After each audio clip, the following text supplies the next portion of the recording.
Shop Spring Black Friday savings at the Home Depot to get your kitchen clicking. With top brand appliances from Frigidaire, like a new refrigerator with sealed crisper drawers to keep your produce fresher longer. Or a dishwasher with its unique blade spray arm for better water coverage that reaches every corner. Plus, with convenient shopping in-store and online at the Home Depot, your innovative new appliances are just a click away, too. Save up to $500 on select Frigidaire kitchen appliances during Spring Black Friday at the Home Depot. The all-new Nissan Ariya is a fully loaded EV. It's brimming with style and power. Up to 389 horses of it. Innovation and intelligence. E-Force all-wheel drive. It'll pin you to your seat. Your very plush seat. The all-new, all-electric Nissan Ariya. Nissan Ariya with E-Force expect availability early 2023. E-Force cannot prevent collisions or provide enhanced traction in all conditions. E-Force and 389 horsepower available on Platinum Plus. Nissan calculation using 1-foot rollout testing with long-range battery and E-Force only in sport mode with E-Step off. These results are for comparison only and should not be attempted on public roads. Drive responsibly. See nissanusa.com for details. The following is brought to you by the Social Suplex Podcast Network. This is John Silver, lead recruiter of the Dark Order, and you are listening to All Things Elite.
Hello, everybody. Welcome to the 188th episode of Social Suplex's podcast about AEW with the proclivity for positivity. Welcome to All Things Elite. My name is Austin Sumwitz. I am the host of this lovely show, and joining with me, as always, is my good buddy and friend, Mr. Floyd Johnson Jr. My man, how are you doing? Dude, the last couple days, I don't think I can say I've had a better couple days as far as just, I went to the doctor, been doing health, wellness, got a super clean bill of health. That's been awesome. Then today, we'll talk about it in the Nick News of the Week. We got some exciting news. And yeah, dude, I am just like, I'm kind of just like, I was deflated after WrestleMania, right? I'm just deflated. Just like, I don't want to watch anything. I don't want to do anything. I'm going to be real. I'm going to be real with everybody. I was way sadder than you should allow wrestling to make you get. So let me just say that. And then it's just like these last few days, I feel like I'm back to being Floyd. I'm back to being happy. Still don't trust the WWE, but I'm back to being happy. I'm back to being happy, and so yeah. So come on, Cody brought up the rubber chicken in his promo on Raw. Obviously, everything's in the right direction. Like, let me tell you. I had some people coming to me like, "Oh man, that promo gave me hope," and I'm like, "Can that promo make it go back in time?" 2 weeks. I was like, "Can that promo make the world rewind and we get that moment that we were supposed to have?" Oh no! So yeah, it did make me feel better. I mean, it was a great promo. He's great at promo. He's great at talking. He's great at being vulnerable and strong at the same time. He's great at getting you hyped up. That man is one of the few people that actually talk you into the building. He will. You weren't planning to go. You're going now. He can talk you into the building. Don't get me wrong. But dude, I got kicked in the balls, like hard, not protected by, like somebody hugged. I feel like, I think it was I can't tell you which WrestleMania, I'm not good with numbers, where it was like Eve Torres like hugged Zack Ryder, then backed up and kicked him in the nuts. Oh, 29. 29. I believe that was 29. Yeah, that's what happened to me. In WWE was Eve Torres, and I was Zack Ryder in that case. So Yes, my nuts still hurt, okay? I ain't over it. And to all of you that have moved on and you like got your tickets to SummerSlam and pumped up about it, man, you are resilient. You got that bounce back ability, but no. When I feel that hard, which I rarely feel that hard about wrestling, oh my God. Yeah, I honestly feel like I did when the Chiefs lost the Super Bowl. Like, I wasn't right or ready for football until like right before the season started the next year. I probably won't be right or ready for wrestling until like I'll be watching Backlash and be halfway through it. And I'm like, oh, okay, I can watch it again. You know, that kind also, of thing. I will say real quick, I actually was one number off. It was 28. So I was one number off. Dude, that was where we had Team Johnny versus Team Teddy. Dude, I'm just going to say, it was just like, it was that moment for me, and it was just, you know, if it was a picture, I just like, if WWE only knew, they would have had a picture up on my face right there. They would have had the camera on my face, because it wasn't Surrender Cobra. It was like everything went out of me. Like, you wouldn't even like, you see me, and I'm always smiling and happy and energetic, and I have big expressions. There was nothing there in that moment. I wasn't there at that moment. I was having an out-of-body experience. Yeah. But we're past that, and I'm glad to hear that you're doing well, because I know it wasn't a good time for you, but I'm glad to hear that things are on the better side of things for you.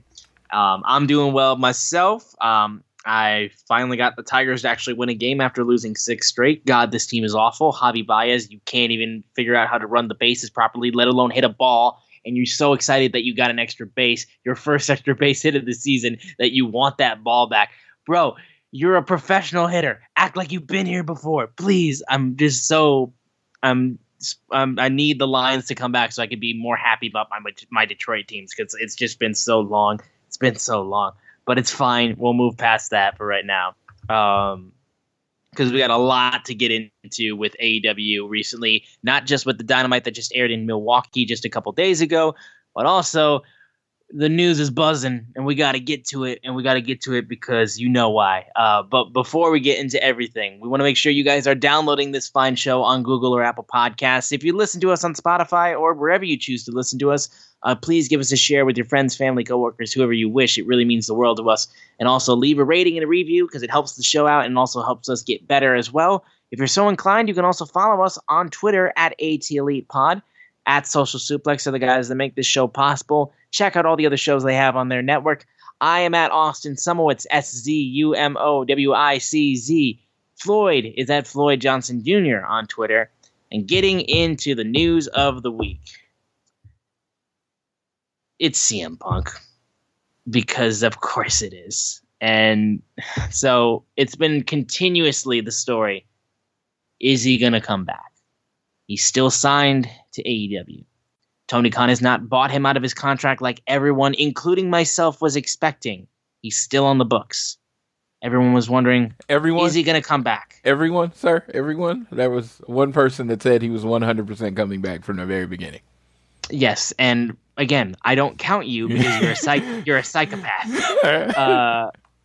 Let me get through my spiel. But even in the bits recently where, you know, they covered up Punk's face on the TV trucks during an Elite segment at the beginning of Dynamite, where we were like, oh, maybe this is a little bit of an inclination, then Punk would scream on Instagram, and we're like, well, this ain't happening anymore. Fucking hell. We are getting reports from multiple sources. Fightful, I know the entire Fightful story, because Floyd literally took the time to DM me the entire article. So it leads off with CM Punk has expressed his willingness to return to AEW, which we've known for quite some time. But it says that it seems like the pieces are being put into place for it to happen. Nothing is set in stone, of course, and things can change. But they had been getting hints after April 12th's report that Punk wanted to come back, that the wheels were already in motion. Shortly after the announcement of Chicago hosting AEW Dynamite, the go-home show for Forbidden Door 2 at the Wintrust Arena, that the June 21st episode of Dynamite would be interesting and a date to look out for. And what they've learned since then is that as of April 13th, the working plan was for him to return at that show, or at the very least around it, as well as pitches announcing it ahead of time as well. And they are Punk is hoping to be working with Kenny and the Young Bucks. No contact between the two sides has been heard of yet. And the Elite were quote unquote not keen on the possibility of working with him. And he also said that there was points where it said that there was also a planned meeting where Punk and Chris Jericho would get into a room to be able to hash things out after the things that Punk has said on Instagram and the things that have been said and how they've had issues in the past. And yeah, that people are now like, Floyd is, like I said, we've said that Floyd has been saying this from Jump Street that he was coming back. But now, the fact that people are looking at that date, I'm just letting you know right now that Wintrust Arena AEW Dynamite, that is the go-home show, the June 21st episode that will be the go-home show for Forbidden Door 2. That shit goes on sale next week, so y'all better fucking be ready. Hotel reserved, flight booked. Yep, there done. It is. Yeah, they're done. This is first dance for me all over again.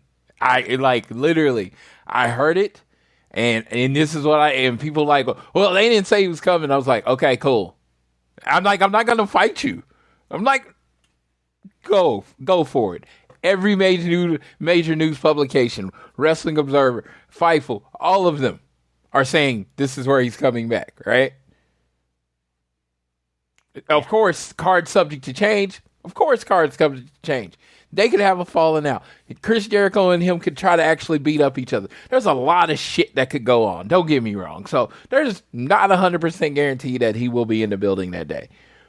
But I know me. I'm going to be there. And if he's not there, it's great. I'll go have some White Castle, have some dinner with my friend Tyler for his birthday, because it's his birthday. See my friends that I haven't seen in a while, and we'll be like, oh, okay, cool. But if it does happen, I'm like, there. Hey, Floyd. Hey. How many people you think that live outside of Chicago? The actual, I think it was Venn diagram of people that can say they were at both shows.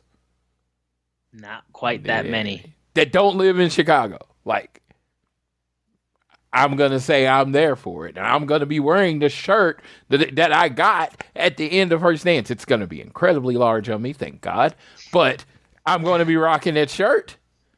And I am going to be excited. And I'm going to hopefully, Austin can figure out a way off or whatever. And I'm going to be there with him just like I was last time. And we're going to get a picture. We're going to hug. And it's going to be amazing.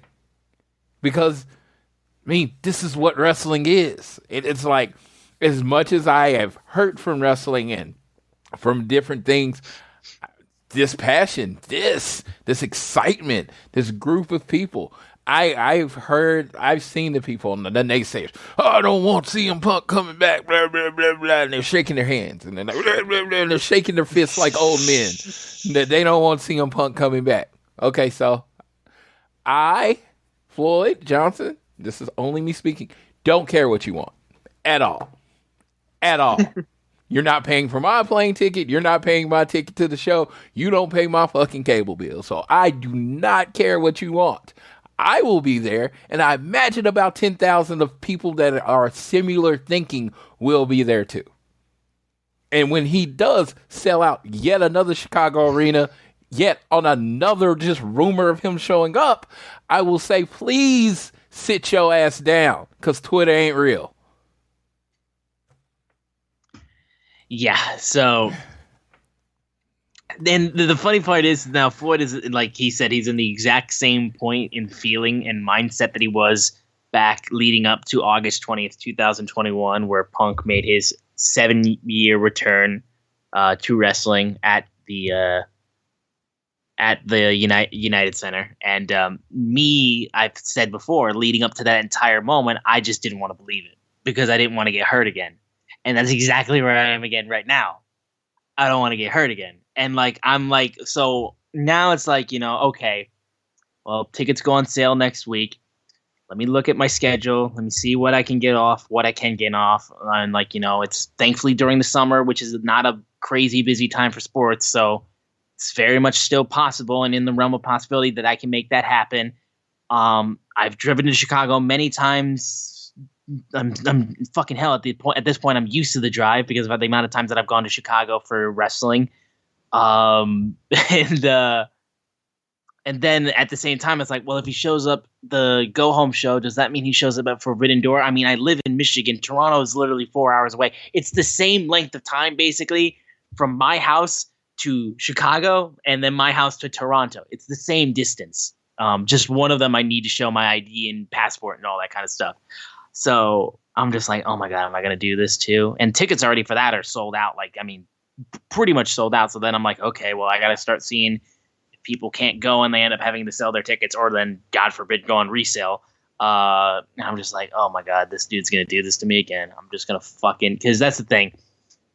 I'm already grateful enough that I was there at the first dance. If I'm there after all the shit that has gone down and all the drama and all of the absolute mess that we've gone through since he has spoken at that press conference after All Out, disappeared completely, and then caused the Elite to disappear as well because of the situation.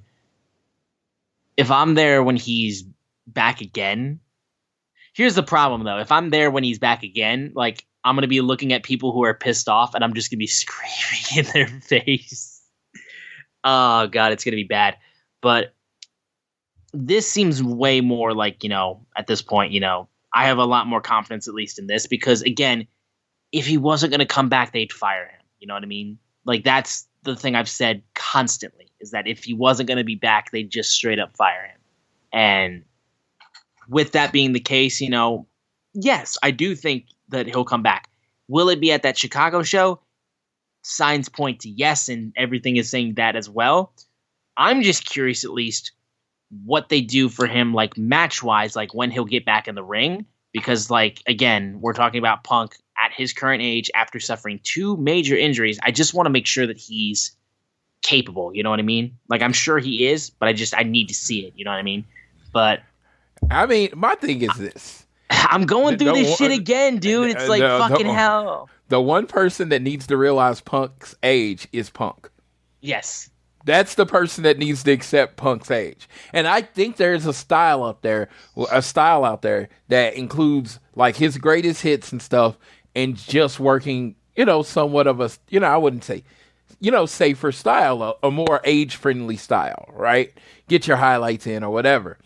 And I do think when I was talking about booking and all that stuff, I think a CM Punk singles match should be a special occasion pay-per-view type thing, right? Big event thing. I think he should maybe wrestle 4 or 5 singles matches a year. Other times, I am protecting him. I am putting him in triple threat matches where, not triple threat matches, trios matches with Dax and Cash doing most of the work. Maybe he getting a hot tag, maybe him just working the heat, and he, bumps very little, right? And then he saves it to these big moments, maybe the match with Kenny Omega, maybe the match with, maybe a match with Chris Jericho, or whoever he's going to work with. I'm just fantasy booking, just throwing names out there. I don't know what he will end up doing. I don't know who wants to work with him. You know why? Because I don't care. I am a fan. This is a fan podcast. I have been clear on that. I have never requested media credentials. Have I, Austin? No. I have never written an article. I don't even ask people to interview. Why? Because this is fans talking about what they want to see. 2 fans. That's what we are. And I want to see CMFTR versus the Elite. Well, you know what? They don't get along, and he was mean, and blah, blah, and he threw him under the bus. Cool, use it. Because I don't care. I'm a fan. It does not matter to me. They like each other. They hate each other. They go to steak after. I'm going to watch a fucking show. I want to see 6 men that I enjoy wrestle against each other. How is people go to the complicated in this?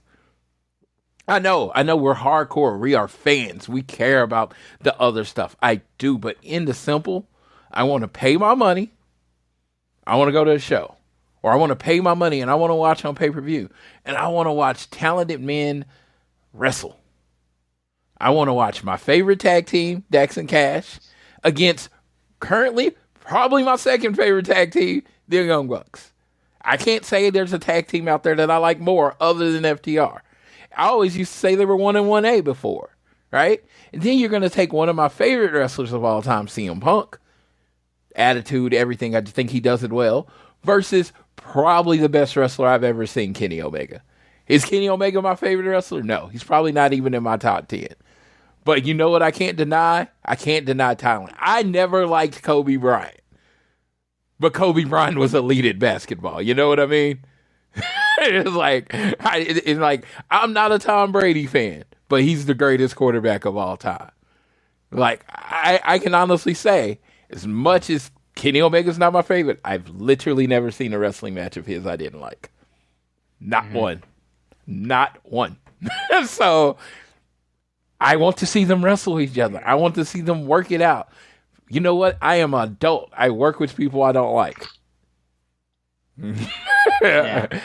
I will say too, because again, like, moving off of just like, actually trying to make this happen where I can be there in person for it, which if it happens, amazing. If it doesn't, honestly, at this point, because if like getting him back on my television screen, I've said it up and down. Like that year he came back, like from the first dance to All Out before the press conference, it was the best year of wrestling of my life. Like I never had been more happy. I never been more of a fan, like just enjoying everything. Like I didn't have to critique a lot. I just got to just sit back and enjoy something that I love so much, not having to work about, the nitty gritties of like, well, what does this mean storyline wise? Or what does this mean, what was the technicalities of the matches? Like, was that like one of the best matches I've seen this year? Like, let me rank it and all that kind of stuff. Like, no, I just fucking shut my fucking brain off and was watching my favorite wrestler. And again, I got to see him in person wrestle, which I hadn't been able to say since I became a wrestling fan. So I want this so bad. I just want it so bad. And like, I'm done with the drama. I'm done with the fucking just tribalism over the whole thing. Wrestling is better when CM Punk is in it. If you don't like CM Punk, it really is that simple, isn't it? Right? It's that simple. It's that simple. Wrestling is better when CM Punk is in it. If you don't like CM Punk, go ahead and not like him. Hate him if you want. Hell yes. I have never, ever, ever said that should be, that you should completely disregard everything that Punk has said or done in the past, or you should just absolve him of everything. No. Like, it's stupid to think like that. But this man has given me more memories and happy just times of my life in wrestling that I can never, ever forget. And he inspires me. He's fucking sick, and he's good at what he does, and he knows it. That's the thing. He knows it. And I can't deny it. And again, I think he comes back, teams with FTR, faces the Elite, and I want heel Punk to just rip this company a new asshole with just being him, just absolutely, because people are already just lining up wanting to hate him. Yeah. So let him do it. Yeah, Punk has always been a better heel than a babyface, regardless. I said it. I said it when he came back. Punk is not the hero this company needs. Punk is the villain this company needs. Mm-hmm. Like FTR, I love the love that they're getting. I love that people are buying their shirts, showing up to their meet and greets. I loved live with FTR and Dax, and all the people there giving them flyers, showing them love. All the tequila bottles that got bought for them. I love that for them. This FTR is not my FTR. It's not the team I fell in love with. The team I fell in love with would wrap up your legs and jump on your knee and break your leg and then take advantage of it. They pull tights. They do all these things. They were the brain busters, right? This FTR now is amazing. Don't get me wrong. I love them. I love the way they wrestle. I love the way they work. Like I said, I look at them and the Young Bucks, and I even say the Young Bucks are rock and roll, like hard rock. They are Kansas. And then the FTR is Garth Brooks. You know what I mean? They're both excellent. I can listen to both of them all day, but they're a completely different style of doing things. You know what I mean? And It's like, so I love that about them. So, but when FTR is the best and when I love them the most is when they're being dicks and beating people up. And that's my FTR. But I have enjoyed this ride that we've been on. But to make this work, if it's going to work, if they're going to do it, I don't know. I have no clue. If they're going to do it, FTR is going to have to give up a little something. And it's probably that fan love that they got. They're going to have to, because they're going to have to make people hate them. Not dislike them. Or, oh, they're good wrestlers. They're good heels. No, they're going to have to make people hate them for this to work. Mm-hmm. And, yeah. I mean, that's the only way it's going to work. Is if you literally all you want in life is for the Young Bucks to kick the shit out of FTR. Considering we're an AEW fan podcast, do you realize how toxic both of us are going to be if that happens? Where we get a heel CMFTR against a babyface The Elite. Oh yeah, and we're just gonna. It's literally going to be like if we ran an NWO podcast, back in WCW's heyday. Dude, I'm just gonna literally put in my profile. I'm just gonna put #heel. So just know when I get on your profile and tell you you're stupid for liking who you like, I don't actually mean it. It's just I'm gonna ride for my boys. That's how I do it. No, but you know what? It's like so much to me. Like it means something to me because you have this for me all time. Like what could be this all time wrestling rivalry between FTR and the Young Bucks, right? Like what FTR did with the Briscoes, I truly believe they could do with the Young Bucks over a course of a year. And maybe even eclipse or surpass what they did with the Briscoes. I think they could kill it, right? And then you take in one of my favorite singles wrestlers of all time, CM Punk. And you take in one of the most amazing wrestlers of all time, Kenny Omega. And they be like, oh, Kenny Omega can have an amazing match with a trash can, with a doll, with a 9-year-old girl. So you saying he can't have a amazing match with a 46-year-old? I don't remember how old Punk is, so I don't want to throw out the number. With a aging CM Punk, yeah, he can have an amazing match with. He's 44. 44. He can work with the aging CM Punk. He can do that. So I don't know. All I know is it gets my blood pumping. It gets my wallet pumping. It literally gets me to the point where I want to say, I'm not doing anything else. Like, oh, you want to go? Hey, you want to go to this? You want to go? No, my money is fully reserved for AEW and AEW stuff for the rest of the year because I want to see these dudes work together as much as possible. Now, if Wembley is the place that this eventually happens, right? You know, what that would mean to me would be like the ultimate thing. Well, when they announced Wembley, my first thought was Bret Hart and Davey Boy Smith. Even as a young kid that didn't pay attention, English crowds have just been different. UK crowds have just been different to me. It's like when you're in front of a UK crowd, they are rowdy, they are singing, they are as into wrestling as I've ever seen any place in. It's just elite.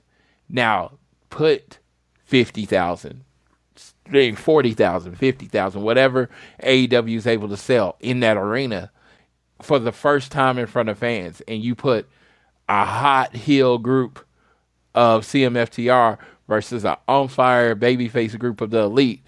I mean, shit, this is like the Beatles versus the Rolling Stones. You know what I mean? It's just like, it's going to be on fire. Right? Yeah. And you Carry On My Wayward Son plays, and you get that music hits, and they go out there and pump, and everybody in the crowd singing. is singing along to that. Oh my God. And then all you hear is, look in my eyes. And they're just singing along, and you see all these UK people going crazy. That's my wrestling. That's wrestling to me. That's wrestling. That's what I want. I want it so bad, dude. Yeah. I want it so bad. But yeah, we're gonna have to wait and see on what the shit is and when this ends up taking place. But I mean, like, look, it's happening. I mean, and I gotta get back into my feelings a little bit and like mentally prepare myself for this to happen.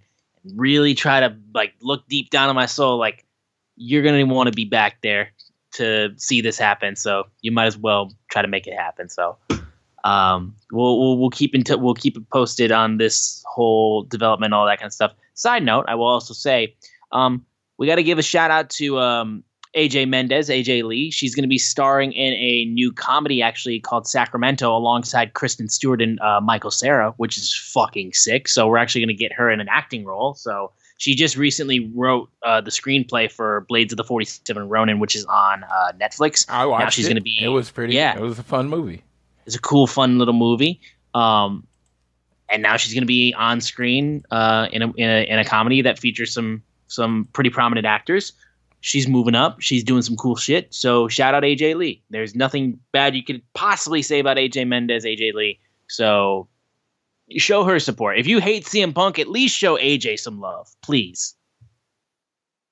Yeah, I don't know. It's just, I'm like, I think that's all I'll say. I'm not going down this path again. I'm just like, I will just say this. It doesn't matter if you like people, I don't like care. them. Like it doesn't.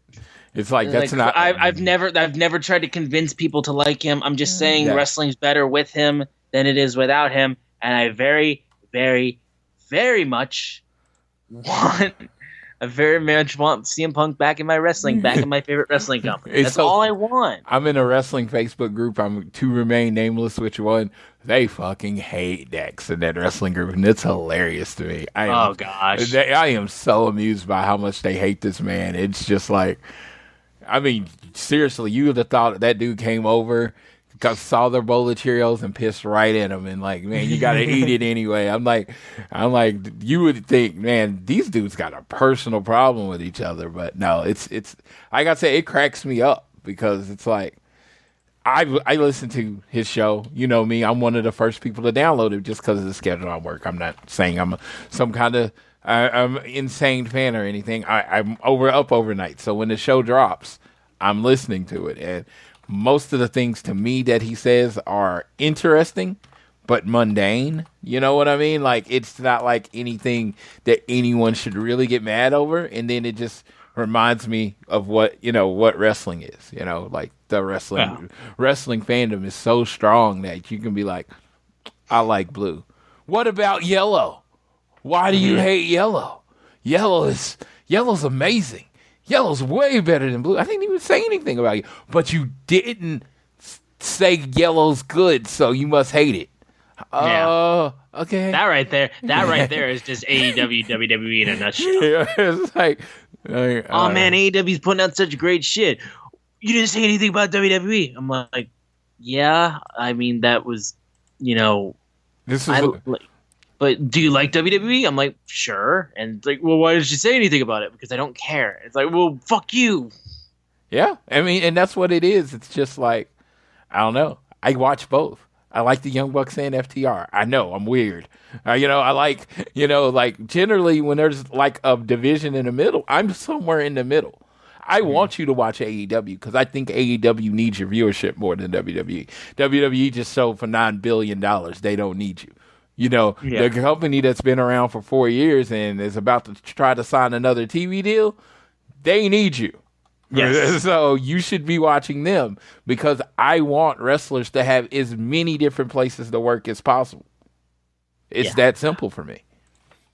We will move on now. I know we've dedicated a lot of time to this. We got to get into AEW Dynamite, which emanated from Milwaukee. Dirty cheese-headed word motherfuckers. Anyways, we opened up the show with a absolute banger of a match. Darby Allin versus Swerve Strickland. Good to see him. Now, a little bit of backstory if you guys missed out on Rampage. Swerve had announced basically a merge with the Embassy and the Mogul. So his Mogul is going to be merged with the Embassy. So they are now instead of Mogul Enterprises, it's now the Mogul Embassy. Correct. So you got to get new merch. Go get new merch. There you go. Yeah. There you go. So a little bit of a way to kind of give Swerve Strickland a little bit more of people that like on his side that you kind of know, like Brian Cage. Yeah, hoodies ringside up for this match. Yeah, there you go. No, I'm I will tell anybody I am big into Swerve. I just think Same. he just brings something unique that other wrestlers don't bring. And honestly, when I first saw him, like I think I first saw him in like I think it was like Evolve several years ago, and he came out to this R&B song. I didn't get him. I'll be honest. I didn't get him. And it's just like I've seen him evolve, add more to his character, stick out more, and I'm like, yeah, I dig it. I dig Swerve. Yeah. But anyways, his match with Darby Allin was absolutely insane. And again, this built off of Rampage where it looked like Swerve was going to try to recruit Darby Allin. Didn't work out, and then Brian Cage came out and beat the living shit out of him.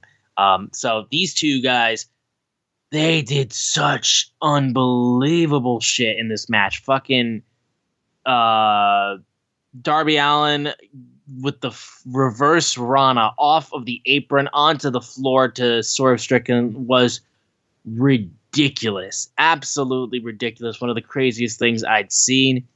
And they just Swerve used his Darby's belt and beat the shit out of him with him. They did some really, really good stuff in this match. Eventually, though, Brian Cage, he came down, and after Prince Nana was able to put Swerve's foot on the rope to keep him in the match, when Darby then jumped back into the ring, it looked like Brian Cage was going to screw over Darby, but then referee Aubrey Edwards ejected Brian Cage and Prince Nana. That's when the Last Supper was hit by Darby on Swerve, and Darby got the win. And then MJF comes out afterwards. So before we get into these, I consider these two different segments. This opening match was stellar. It was honestly so fucking good. These two did amazing. I'm glad to see Swerve back and doing some stuff because he is genuinely really, really good. I wasn't a huge fan of who he had in the Mogul Enterprises, but with the Embassy merger, looks like maybe now we might be able to get a little bit more. And I'm all for Brian Cage being included in that because Cage does bring a lot, I feel like, to offer. So yeah, I thought this opening match was really, really good. I completely agree. Darby and Swerve just work super well together, and in the way they were like bouncing off each other, reversing each other's moves, because they had this history together, being extra violent. I like this evil side of Swerve. Dude, he hit his finisher and then he had to roll off, and that slight delay gives Darby time to kick out. I just thought that was a beautiful detail in the match. And you know, what was it? What was the one that changed it? Like when they got kicked out, and then Darby got ready to hit his move, and then I don't think he didn't win with his finisher. He finished with that Last Supper roll. Yeah, that Last Supper. Yeah, yeah, and I love that. It's like one of the most creative roll ups. It was a great match. It's one of those matches where you lose, but nobody. It got Darby over, but nobody went under. That kind of thing is what I'm. Yeah. No, that really worked perfectly. But then we get to the AEW World Champion MJF, who's been running down every single person, every one of the pillars who wants to take his Triple B from him. And he was like, "Look, you're incredible, but remember, headlock takeover. Remember that you're not on the level of the devil," which was a great line. And Darby then just responds with, "Are you happy, Max?" And he's like, "Are you happy?" And I remember meeting you 6 years ago. We were wrestling on the Indies in front of like 30 people. And you said, once you made it to national television, you'd be happy. You're here. Nothing's changed. You're world champion. Nothing's changed. And he talked about how when he got into AEW in his first year in AEW, he actually checked himself into therapy because he refused to be the guy who was happy on the outside but dying on the inside, or what was perceived to be happy on the outside. And he was like, yeah, he got some cheering it for shouting out therapy. And he said, with the money that I had from AEW, he stopped thinking me, and started thinking about the people in his life that he cared about. So with the money that he made from AEW, he bought his parents a house, helped his dad retire. And no, Sting is not his dad, just his best friend in this company. And he's like, look, this is just a 15-minute ride. I'm not going to lower my morals like you to be somebody in this world. You want to keep talking? Go ahead and keep talking. Crowd was completely behind Darby. Like, this was, honestly, I will say, as we get further into this, one of Darby's best promos he's cut. His backstage segments where it's like super creepy and he does all the film noir kind of shit with like the skateboards and everything like that is cool and it sets him apart. But this was his best in-ring promo because he does really, really good in-ring promos, but this was his best by far. And then MJF responds being like, you're an arrogant little boy.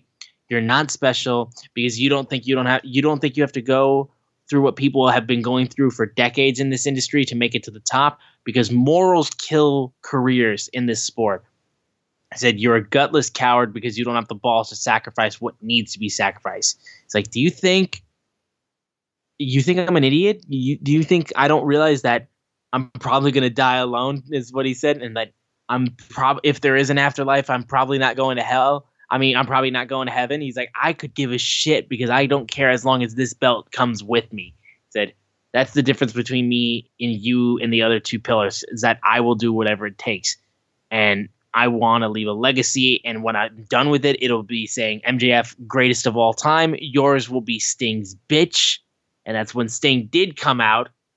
Shout out to the part where he was like, you call me, I'm not much of a daycare guy. Like, you call me like this daycare for Darby. It's like, I'm more of a cheerleader. And he throws pom-poms in the face of fucking MJF.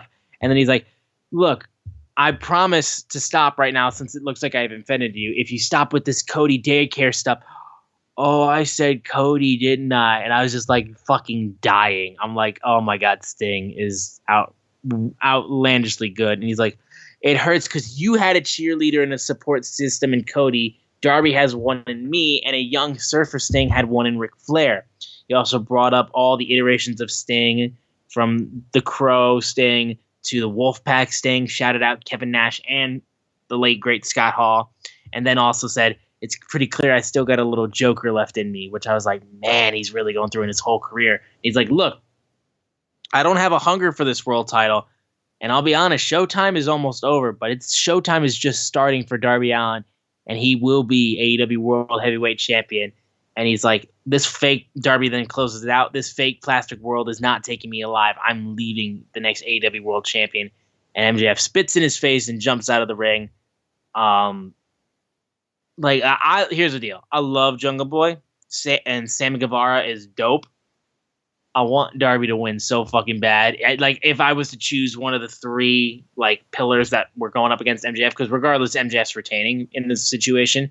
But if I was to choose one of the three pillars I want to win, it's Darby all the fucking way. This shit is just so good. And him and Max just work really well together. It's just such a perfect bully dynamic that he works so well against Darby, and you just root for Darby because he just stares you down in the face and is just like, fuck you. Like, you're not going to take me down. You're not going to push me around. I will stand up to you. This is such good shit. And the way they told this whole deal was such good build towards this Pillars four-way. And yeah, I'm all for if Darby and MJF, they could feud multiple times a year, and I'd be completely fine with it because they just work so well together. Yeah, I came out of this promo, as much as I love Sammy and Jungle Boy, right? I came out of this promo wanted to be Darby versus MJF straight up at the next pay-per-view. maybe you do another match with Sammy and Jungle Boy, and the winner of that match gets the next title shot afterwards. So you have like almost like a double main event featuring the Pillars. But yeah, I mean, Darby, I was clear that he was going to be one of the people that I followed. He was going to be my guy after Cody left. So, how does it feel when you play Roll Up to Win with Tim Hortons? Buy a hot or cold beverage using the Tim's app and find out. Roll in the app for a chance to win prizes ranging from free coffee and donuts to a Universal Orlando resort vacation or a sweet car. Oh, don't forget the TV. And this year, every roll is a shot at a $1,000 daily giveaway drawing for two $500 prizes. Roll up to win and get treated by Tim's. No purchase necessary. Account registration required. 50 U.S. and D.C. 18 plus entered by 4/2/23. See rules at rolluptowin.com for free entry and full details. Void in Florida and where prohibited. Shop Spring Black Friday savings at the Home Depot to get your kitchen clicking. With top brand appliances from Frigidaire, like a new refrigerator with sealed crisper drawers to keep your produce fresher longer. Or a dishwasher with its unique blade spray arm for better water coverage that reaches every corner. Plus, with convenient shopping in-store and online at the Home Depot, your innovative new appliances are just a click away, too. Save up to $500 on select Frigidaire kitchen appliances during Spring Black Friday at the Home Depot. Don't get me wrong. I was like, man, Darby, right? But that promo last night impressed me on such a level that I didn't think he would ever reach. I truly never thought he would reach that level. He carried the mic. Now, if you told me, hey, you're going to give Darby the mic for like 3 to 5 minutes and let him talk, I'm like, that's not really his strong suit. He killed it and to me told one of the best 2023 babyface promos you've ever heard. Mm-hmm. Mental health, all these things that are hot topics now. He addressed it. He's like, dude, you can do anything you can to be this successful, but I'm not. I am going to make sure I am happy and take care of myself. And when I accomplish my goal, it's going to be as me, not as anyone else. And I'm like, if I was like on a 2023 level, you talking about a modern audience, modern people that are listening, people your age, it was kind of a perfect promo, right? Mm-hmm. Like for me, it was like, oh my God. I was just like, to see what he was addressing, what he addressed. It's not something that would have flown 20 years ago. I don't think that was something that would have flown 10 years ago. It was the perfect promo for this time.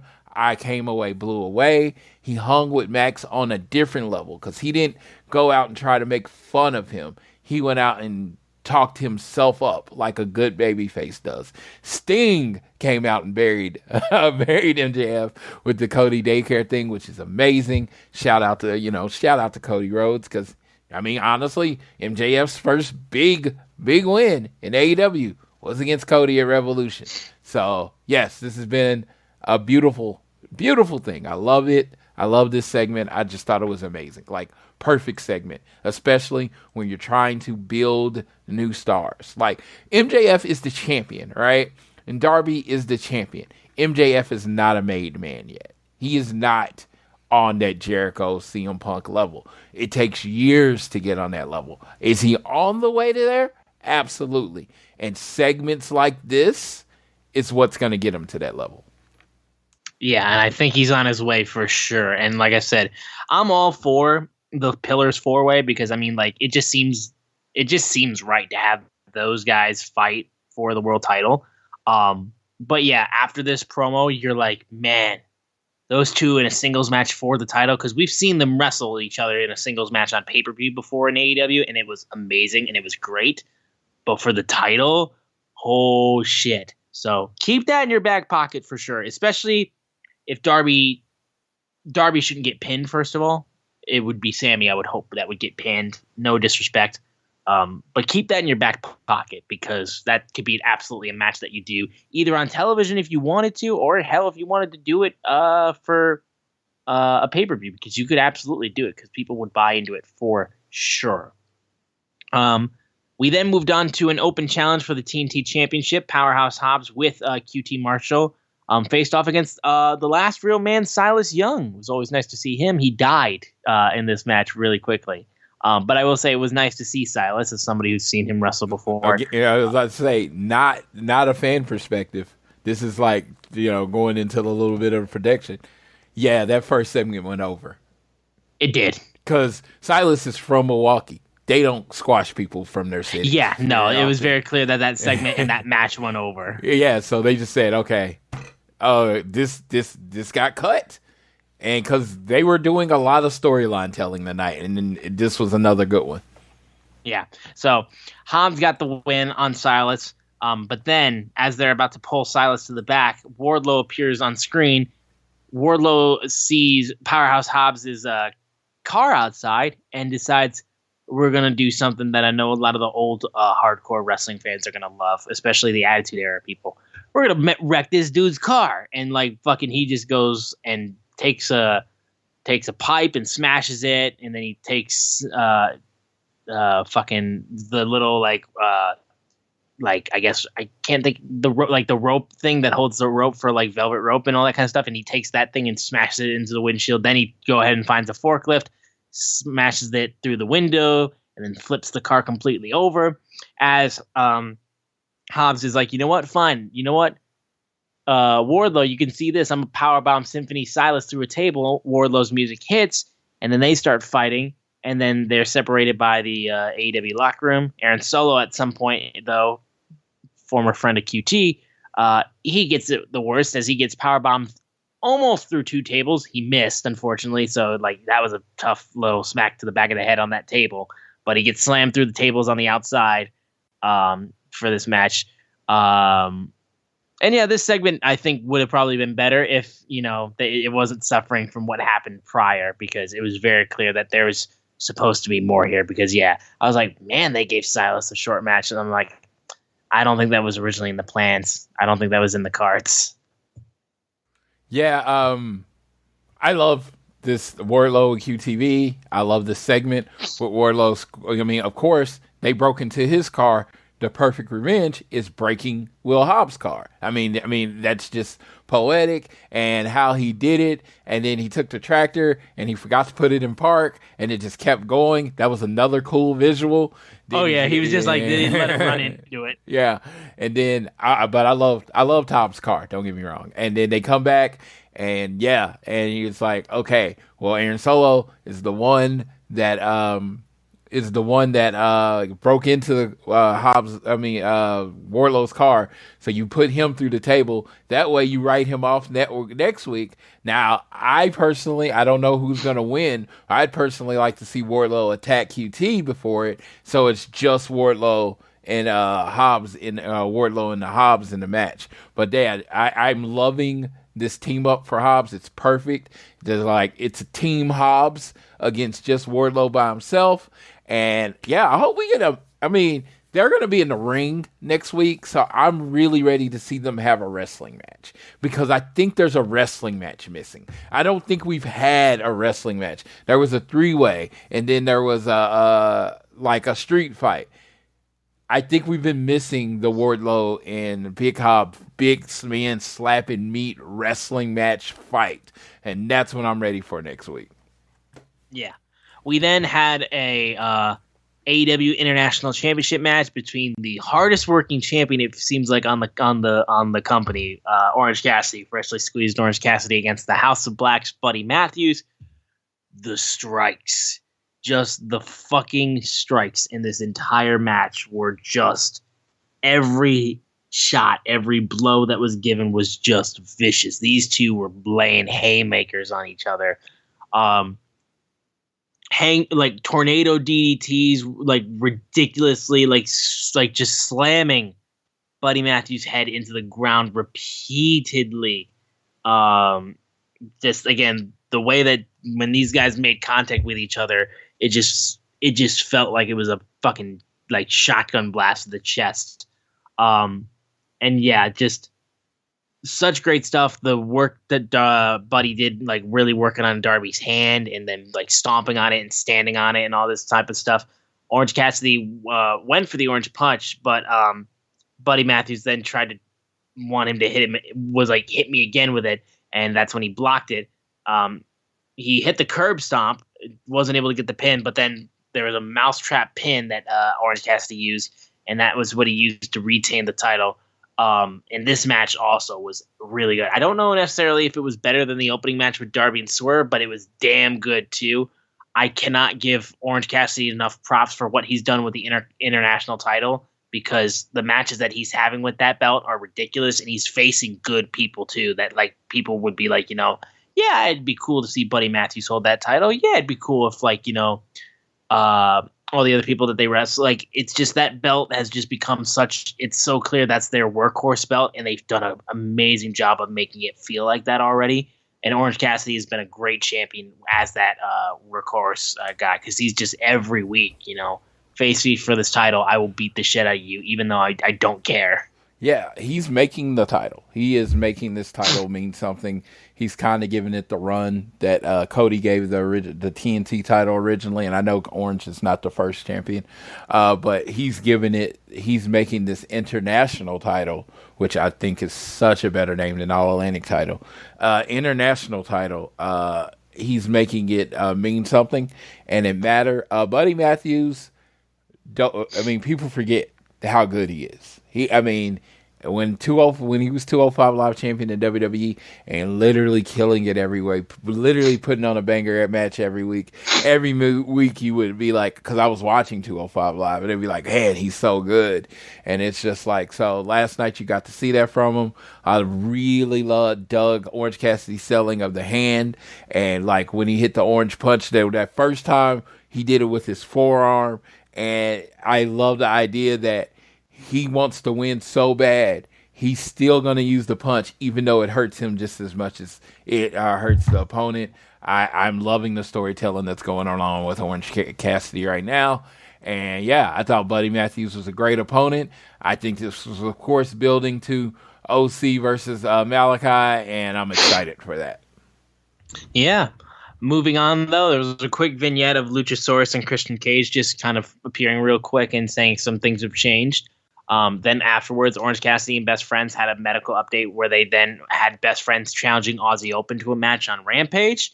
And then we move off from that, and we had Ethan Page in the ring with a microphone basically being like, look, Ethan Page in the firm, we've had a rough patch, but I need to know why Matt Hardy hit me in the head with a title, and I need to know what he put in that contract, what that moron put in the contract, because he still works for me. And Isaiah Cassidy and Matt Hardy come up, and he said, you treated myself and Private Party like trash, so I worked you into signing that contract. And it said if Hook beat you, Matt Hardy and Private Party were no longer under the dominion of the firm, so I get to choose our next match. And when we win, we are no longer under contract with Stokely and the firm.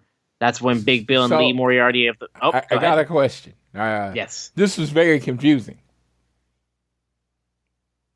Because he said they weren't under contract. We're no longer under the dominion of the firm. But if we win, then we're no longer under contract. It's like, well, wait. What? Isn't it the same thing? Wouldn't you want to be like, you know what? Our first thing that we want to do, it's so much easier to just be like, the first thing we want to do now that we're not signed to you is beat the shit out of you. So like that's all you had to say. You know how much this segment confused me? I watched it. And then I rewound it and watched it again to make me think I misunderstood something. And it was like, he literally said, we're not under contract anymore. And now we're going to wrestle to not be under contract anymore. Yes. Again, it was so worded so badly. I need somebody smarter than me to explain this storyline because it was not explained well. No. He's like, what? So what was the Hook win for? Was the Hook the win for a chance for them to get out of contract or whatever? You solve all of it by just being like, Hook won, so we're no longer under contract with you. And the first thing we would like to do now of our own free will is beat you in a match. That's all you needed to say. Yes. Okay. Because I was confuzzled, and I was like, man, maybe everyone is just smarter than me because I did not understand what happened. Okay. So then immediately afterwards, Big Bill and Lee Moriarty of the firm jumped Matt Hardy and Isaiah Cassidy. Hook's music then hit as he came out and tried to take them down, but the numbers were still too much as the firm was getting it over on him. Then Hardy's music plays again, but with the purple Titantron in the background. Jeff Hardy comes down with a custom chair with his face paint and all that kind of stuff and starts beating the shit out of all the firm. He's back. Jeff's back. The crowd went nuts when he showed up. And they cleaned house, and then it evened the playing field. Him and Matt Hardy embraced in the middle of the ring. Jeff is back after his time away and his time back in rehab. And he looks good.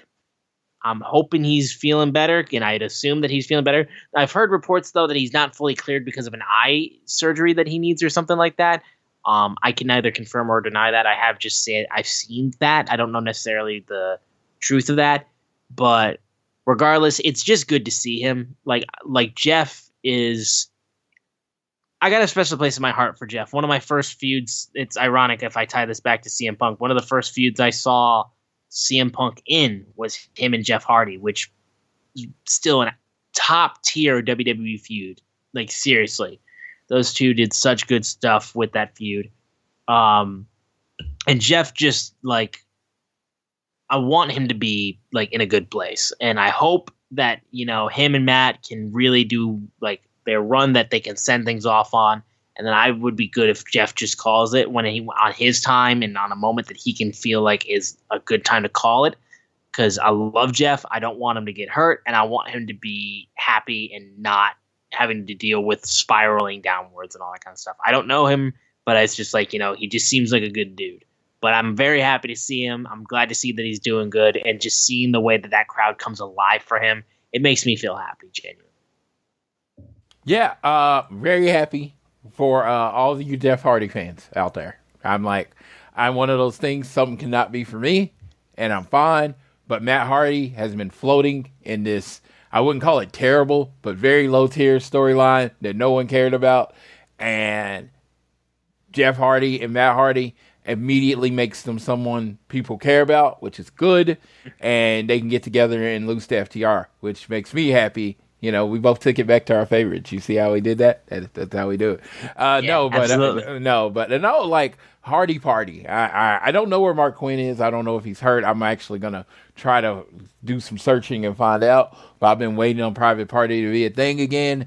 And then I'm waiting on the Hardy. So if they can get out of this thing with the firm and maybe just do like a battle with the firm or whatever. Because, I actually liked the firm when it was first put together. And then it was just like, they didn't know what to do. It was like shit happened and they didn't have anything to do. So I am looking forward to them kind of figuring this out. Let's go. And, get figuring this out and we can get a good battle with the Hardys going on. Cause I said, the Jeff Hardy pop's the thing. The dude can go away, come back. He's going to get a massive explosion of a pop because that's just who he is. Yeah. We then had a message from Kenny Omega, and he said that, you know what? We promise that this problem that BCC has with us is going to be taken care of in the ring. But when you hurt Don Callis and you left him in a pool in his own blood, it's like, I take that personally. And like, look, he's not the most likable guy, but he's still family to me. And when you mess with someone's family, that's when you cross a line. He said it's going to be blood for blood because it's not going to be blood for blood because that'd just be music to your ears. It's going to be so much worse. Though he did say that he wasn't at the arena and he said he was not there in Milwaukee. He was back home, basically, which then led into BCC's Claudio Castagnoli and Jon Moxley versus the poor bastards Brandon Cutler and Michael Nakazawa. They mugged these two. Breaking Brandon Cutler's mask and having him bleed all over was just an incredible image. I know Cutler has shown images of like his mask covered in blood and cracked, and it looks like, honestly, it's a fucking dope image. And they just, again, beat the shit out of him. They broke up each other's pins on multiple occasions, and Moxley took a couple shots from Cutler though as he was trying to fight his way back in there, but then my funny thing though is like when Moxley was biting on Brandon Cutler, I'm like biting his face. I'm like, dude, he has a mask. Like, this is literally stopping you from biting. Like, what the hell are you doing? Like, the biting is not gonna make this shit better. Like, I promise you that. But eventually though, They just keep beating the shit out of Nakazawa and Brandon Cutler until the ref just straight up stops the match. And then Moxley's screaming, "Where's the Young Bucks? Where's that cowboy? Where's Don Callis?" Oh, they're not here because they're still at the hospital. They have glass jaws, fragile body, fragile ego, weak mind, weak spirit. Basically, almost the exact same thing he said about Punk. And he said, "That's not the elite. We put the elite in All Elite Wrestling." Kenny Omega's music hits, and he's like, he's not supposed to be here. And he comes out looking sexier than a mug with his jeans and his shirt off with fucking ripped like a fucking beast. And then while they're turned around, all of a sudden the Young Bucks show up and they super kick the BCC. They then hit Jon Moxley with the BTE trigger. They throw a gear case in the ring, and he was going to use that Omega on Jon Moxley. But then Matt Jackson hands him a screwdriver, and Moxley is begging for it. As it looks like he's going to use the screwdriver, BCC pull him out of the ring, specifically Claudio, and he stabs. Kenny stabs the screwdriver into the turnbuckle, which to me I love, especially because in their first ever Lights Out match at Full Gear 2019, that was what Moxley tried to do to Kenny Omega. So I was just like, I like that. I like that a lot. Thank you. I like that a lot. Like, I thought that was a really cool thing that they decided to use again. Yeah, poor Nakazawa and Cutler, but it was good to see the BCC and the Elite keep feuding, because this is a really, really dope feud. So how would you feel about Blood and Guts in Detroit? I would love it. Make it happen. I'm all for Blood and Guts being home in Detroit. I want that, you know? Because you got, 3 more before Detroit? 1, 2, 3 more before Detroit. Yeah, it's absolutely possible. Yeah, and I mean, it's a perfect build right there. So yeah, I'm looking forward to that. If that happens, hopefully it does happen in Detroit so you can see it. I mean, if it does not happen in Detroit, I'm just saying, if it does not happen in Detroit, the next week it's in Austin, Texas. I'm aware. And we're gonna be at back-to-back Dynamites, me and Austin. So if you don't get it, which I am firmly rooting for you to get it, I wouldn't mind if I did get it, that kind of thing. So I feel you. This was hot, and the crowd was into it, and the Young Bucks are back, and Kenny are back, and it's called All Elite Wrestling, so it's kind of pretty obvious who you should feature in All Elite Wrestling. Yes. So no, for sure. No, so so the Elite versus BCC, it's going to be pretty amazing. So let's go. Let's get to it. I'm ready to see some people fighting. Yeah. Yeah, let these two go at it at Blood and Guts in Detroit. I'm all for it. Dude, so I feel like we should get Kenny Omega and Bryan Danielson at Double or Nothing. That would be such a good match, and I'd love it. And I'd love, because they've already shown how good they can be, and they had that time limit draw at a Grand Slam. So there must be a winner. Let's do it. A winner. Yeah, that'd be amazing. Yeah. Start Double or Nothing off. Kenny Omega versus Bryan Danielson. Oh my God. Let's go. God. Yeah. We then had Riho and Sky Blue, recently All Elite Sky Blue, I will say. Shout out to her being signed. And facing off against the Outcasts, Ruby Soho and Toni Storm. Quite honestly, though, this kind of just, I feel bad saying this because I like everyone involved. This is getting stagnant already, and I'm not. It doesn't make me feel good about it, but it's starting to get stagnant already. It's like the Outcasts beat up people. Saraya spray paints you. Jamie Hayter chases you off, and even Britt Baker came out and then started cleaning house and beating up on them on the outside. Yeah. But this shit's already getting stagnant. It just seems like such a last. It feels so clear to me that this is like the last thing y'all booked. Like, this is the last thing on your guys' mind, and then you come up with it, and then it's like, oh yeah, this will work, and all that kind of stuff. And it just seems like it's like not even in the front forward of your guys' plans and all that kind of stuff. It's just clear to see. Just like you give Darby the mic and let him talk and not know what it's going to do for ratings, you're going to have to give these women something and let them sink or swim, because yes, this same old shit every week, it's not getting anybody over. It's not getting this feud over. It's not making people care. I mean, next week, it's going to be hot because Britt's in Pittsburgh and Britt's over in Pittsburgh. But it's not going to be because of the work you've done. Because this is boring. It's boring right now. It's flat out boring. Yeah, it doesn't go anywhere. It is not speaking to any of the people involved. The gimmick, the storyline is boring. Fix it. Yeah.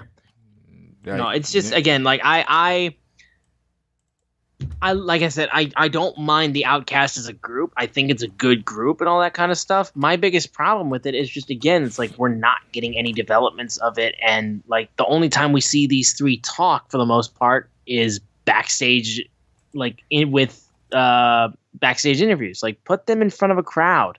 Like I know Saraya has talked already before about how she regrets how like some of the things she said in her first promo, like about, the line about how she's glad she has a boss who listens to her, like how she regrets that and all that kind of stuff. It's like, okay, like I know Saraya can cut a promo. I know she's good at that kind of stuff. And like, you want to put people's minds out of like, that kind of stuff. Cut good heel promos against these people. Like, let's start actually doing story shit instead of just, the Outcast beat up on people that are AEW originals for the most part, and then they spray paint, and then they get chased off by Jamie Hayter and Britt Baker and all those guys, and Riho. Like, it's just, I don't know, man. It's just, I just don't. You got to do something here. I did dig the Shield triple powerbomb. That was pretty cool. Absolutely, that was dope. Yeah, and that was absolutely dope. Yeah, I gotta talk. As I say, I do gotta say something positive. I dug that. Sure. And like I said, building up a match with Britt in Pittsburgh is, I mean, you got to do it. I mean, it's Britt in Pittsburgh. She needs to be in a feature spot in Pittsburgh every time you go to Pittsburgh.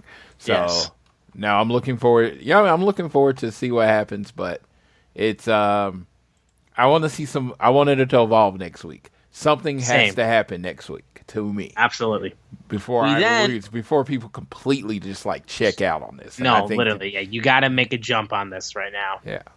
But main event time, we have Chris Jericho with Daniel Garcia at ringside facing off against Limitless Keith Lee.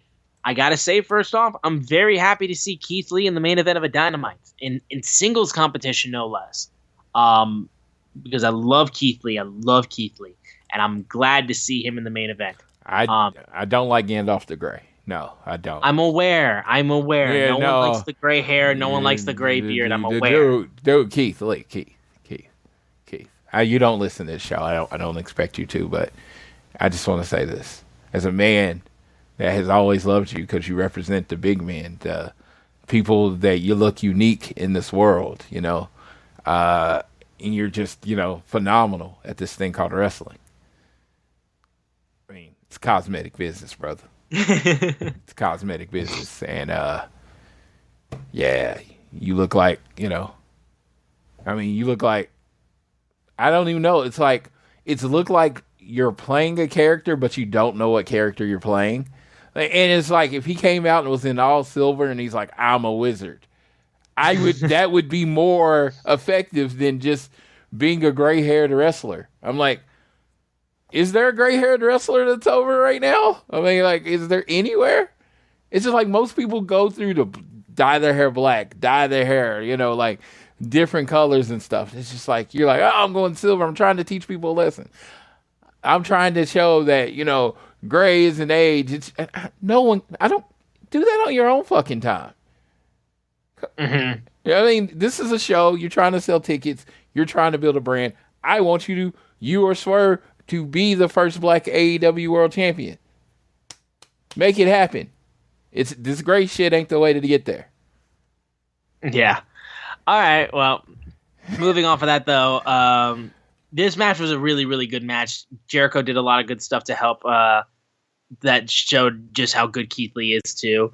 I loved the spot where he hit the moonsault. Well, he was going to hit the moonsault onto Jericho. Jericho gets the knees up, but still Jericho gets the worst of it because it's fucking Keith Lee flipping on top of you. Like, I don't care if your knees are up. You're going to get the worst of it because Keith Lee gets up fine on it and Jericho's holding his knees. I thought that spot was awesome, honestly, because it was a good counter, but still it's not going to do anything against Keith Lee, which I thought was dope. Jericho got tossed across the ring by Keith Lee. He pounced him pretty much. And then while he's looking like he's going to spirit bomb, he spirit bombs Jericho. Garcia then distracts the referee, and then that's when Swerve Strickland then shows up with a different colored mask, I will say, at the time. So people were like, what the fuck? And it was like, oh, it is Swerve.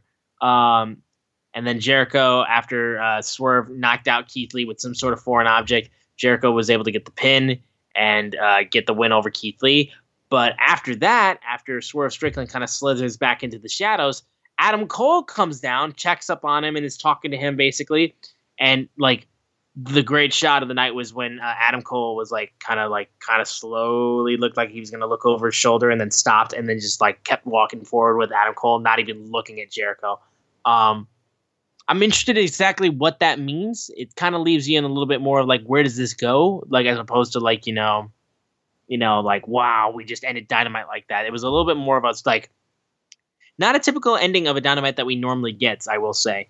But if this means we can finally get Keith Lee and Swerve's solo feud that we really never got, I'm all for it because I think those two together would do great shit. And it would also give Keith Lee such an opportunity to like show the AEW fans like this dude on the mic is outstanding and kind of help him find his character in AEW too. Cause he's just been, cool Keith Lee that we like, but I think finding his voice in character like work that he wants to go with in AEW is going to help him tremendously. I feel like, and then, if it means Adam Cole and Keith Lee versus Jericho and Daniel Garcia, most likely is what we'll probably get tag-wise in Pittsburgh, I bet. That should be a good match as well.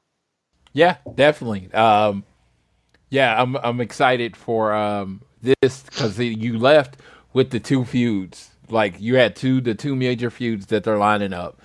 Cole versus Jericho, and then you got Keith Lee versus Swerve, which, Keith Lee versus Swerve is going to be amazing. I hope they set it up. You give it a main event, give it time, give it that main event 20, 30 minutes to do what they do. Jericho and Adam Cole, it's going to be great. And I feel like Jericho is like, it's not going to be double or nothing with Jericho and Cole, unless, because I think they're going to set up for the Owen again. It's coming up soon, right? And they're going to have to do the Owen. So maybe they do it where both Jericho and Cole are in the Owen, and that ends up being the finals of the Owen. Or otherwise, this is just to get Adam Cole to the Owen. Yeah. But that's going to do it, though, for this episode of, that's our coverage of this episode of Dynamite. My apologies. Real quick, though, as we look towards AEW Rampage and Battle of the Belts in Providence, we are going to get... hold on a second. That's okay. Wrong. Sorry. It's still in Milwaukee. I was going to say, it's still in Milwaukee. Yeah, I was going to say, it's just Rampage, not Battle of the Belts. That already happened. It's a Rampage, Milwaukee preview. I was just... Yeah. And also, Battle of the Belts. That's what happens when you copy and paste notes from last week. You have errors. Exactly. but Battle of the Belts continues to be what it is. Nobody... You're getting your title matches so that you can build up your defenses, but it's just kind of there, I will say. Like, that's just all it is at this point. I mean, it happened, and there was the tag match was really good. Yes, no, that's for sure. The tag match was really good, but again, if you're a person, if you just like the fighting part of wrestling and don't care about the results, Battle of the Belts amazing. But the results is, Lucha Bros and QT and Powerhouse. They put on a really great match, and if you just like the wrestling side of wrestling, the performance side, it was amazing. It was just, there's not really, I don't think, an interesting story. It's just because you know who's going to win the match. Right, there you go. But for AEW Rampage in Milwaukee, we're going to hear from Daddy Magic and Cool Hand Ange. We're going to hear from FTR. So we get to hear FTR after they won the AEW Tag Team titles. Aussie Open and Best Friends will be facing off for the New Japan Pro. Is it heavyweight titles? Tag team titles, yes. Yeah. They won it from Goto and Yoshihashi last weekend. Okay, this is for the heavyweight tag team titles of New Japan. Correct. Mark Briscoe, Jay Lethal, Jeff Jarrett, and Satnam Singh will be all in action. The Hardys will be talking. We're also going to get Taya Valkyrie versus Emi Sakura, and then Jungle Boy Jack Perry versus Sean Spears. So got some stuff to look forward to. Chair guy is back. My best buddy. I got to meet him twice. Better have his long, luscious hair. Oh, dude, it was so funny. He's like, man, it's just an app. He's like, really? People thought I grew out my hair that quick? He's like, I was just on TV, dude. I was just on TV with no hair. Like, I don't give a damn, dude. You better show up with your long, luscious hair. I don't care how you make it happen, but make it happen. So that's all I'm saying right now. Just make it happen. But yeah, you got a lot of stuff to look forward to. I feel like for Rampage, for stuff like that. But yeah, that was everything we got for Rampage. For Pittsburgh next week, we do have a couple matches that were announced. Actually, Floyd, do you want to give us those? Yes, I'm here. Yeah, I'm here with you. The news. These are the matches from next week. Yeah, for Dynamite. All we got is Britt Baker and Jamie Hayter versus Ruby Soho and Toni Storm so far, and Wardlow versus Hobbs rematch. So I'm looking for some big man slapping meat and Britt Baker in Pittsburgh. Yeah, so pretty much no news of the week or any other headlines we're going to say is going to top, the CM Punk rumors and all that kind of stuff. So there's nothing that we can really do about that. But regardless, like I will plead, like if I buy tickets to Chicago and I go there and you don't do this, like, I'm going to quit. Like, I'm telling you, I can't do this. So do not put me through this. Do not make me suffer through this. If I buy tickets to Wintrust and try to go there, and then I also willingly also get ready to go to Toronto for Forbidden Door 2, which I would want to go to regardless. I will say that. So, like, if he's not there, I don't care, honestly, because I would love to be at Forbidden Door 2, mostly because I'm praying to God that I get Kota Ibushi because I want him, like, so fucking good. But if he's not in Chicago, I'm gonna be so pissed. Like, if I go there, if he's not there and I just watch it on TV, you know what? I'll be whatever. But if I go there and I take the time out of my day and I get the time off and I drive to Chicago and I go to try to see that and Punk's not there, I'm a fucking riot. Really. You get White Castles with your boy. You gotta think of the alternative. You get to see me, which is Absolutely. amazing. We only get to see each other a couple times a year, so we got to stick positive to that. And second of all, I'm gonna see you in Vegas. It's one of those things that I think Tony Khan is smart enough that if he hears all the speculation and it's not gonna happen, he's going to make it clear that it's not happening. You know what I mean? Just like, he might not say, like, hey, I hear what everybody's saying. Yeah, we've had no talks with CM Punk. It'll leak out a week or two of it, so people aren't just like CM Punk the whole time chanting at the show and like literally hijack the show. Because I truly think if it was like the first dance. Like, I had heard rumors that, they might have waited to the main event with CM Punk, but they knew there was no reason, that people were there for CM Punk. And, in Wintrust, I do believe there's some people there are just going to see a good episode of Dynamite and a good episode of Rampage. I do think there are people out there. But I do think there's a lot of people like me and you and Tyler that really weren't going to go to this show. But then it was like, oh, so CM Punk's going to be there. So we're getting in. Because I love when people say he's not a draw. And I'm like, oh, shit. I'm just like, I mean, you don't understand. I mean, you don't understand the first dance. I was literally I had already bought tickets to All Out. I was going to All Out. I had plans with my friends. I then stopped everything, bought tickets, and flew to Chicago to be there for that Rampage. A Rampage. Yeah. Not a Dynamite. The second episode of Rampage, not the first episode of Rampage, which, it might be special. Floyd's trying to be there for the first episode. The second episode of Rampage, sold out. No real matches announced. Because we were there to see CM Punk. And I think something similar can happen in Wintrust. I just know there has been this groundswell of people that go to shows that literally is like, if you look at the schedule, Forbidden Door is the next week. So if anybody was traveling, they were traveling to Forbidden Door. They're not traveling to Chicago, and people are changing their plans to be there on June 21st, to watch Phil Brooks, to watch CM Punk come back home to AEW, because AEW is his new home. Maybe he'll apologize. So I don't know what he's going to say in the ring. Maybe he's going to say, but all I want to hear is, I'd rather him just come in the ring, stand up, take the mic, say, I'm back, and then leave. And then come jump in the crowd again. Well, don't jump in the crowd. Yeah, I don't need you putting your foot on the railing. Yes. Don't jump in the crowd. Come up to each people, hug us, shake our hands, all that kind of stuff. Very calmly. Yes. Yeah, like very calmly. Security Sam. Yes. I have Keep an eye on him, please. Have your taser, Security Sam. I understand this is extreme, but if he looks like he's about to jump, just go ahead and shock him a little bit to calm him down. Now, don't give him the full voltage, don't have him convulsing, but just a little bit to let him know, almost like a dog collar, like, calm down. We need you healthy. We need you to actually, be able to perform. Now, I am so stupid excited. It's just like I said, was kind of in a rut with wrestling. It's like I was watching it. It was all there. Happy FTR won. All that stuff. But I was just like, London happened. London gets announced last week.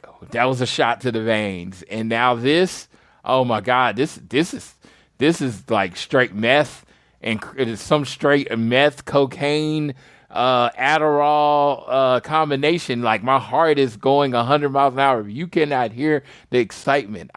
If you asked me after they announced this to go take a nap, I wouldn't have been able to, because that's how pumped up I am. It's like, it feels like wrestling is coming back, because AEW is amazing. It is amazinger with CM Punk involved. Facts. But unless I don't believe we have any other headlines or anything like that. We could talk another hour about CM Punk, but I imagine people don't want to hear that. We will lose our audience so fast if we continue to do that. We're going to have to change the show to the CMFTR radio. That'll happen if they team up and we get them versus the Elite. That will be what this show becomes. We will shit on the Young Bucks. We will shit on Kenny Omega. We will just fucking sit on top of our pile and shit on everything, and just be like, CM Punk, FTR, greatest things to ever happen to wrestling. So, yes, exactly. And I don't know. Wembley, like, do what you can to make that happen. You got somewhere to stay. You know that.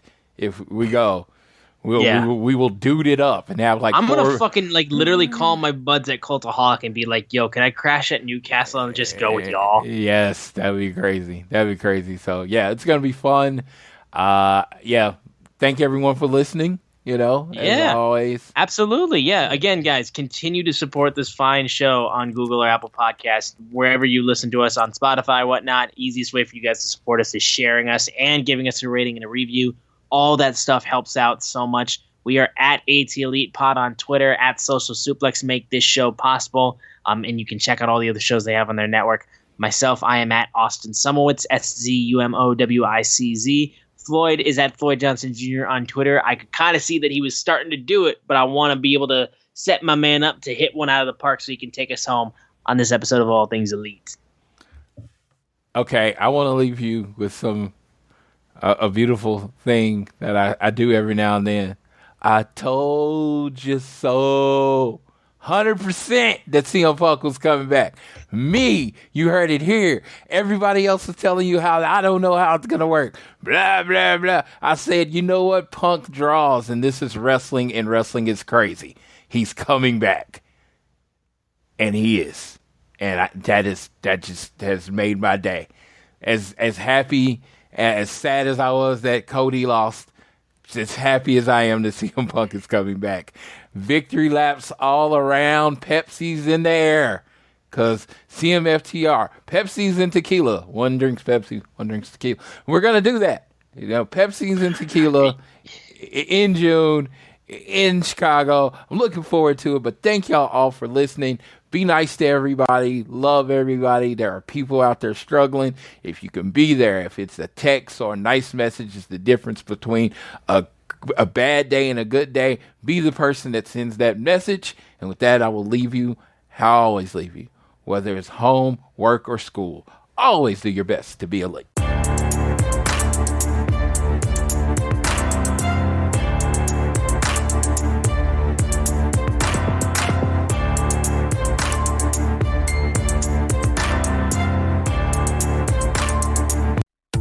It's Spring Black Friday at the Home Depot, and we have laundry appliances that just fit. Fit your space, fit your needs, and fit your budget.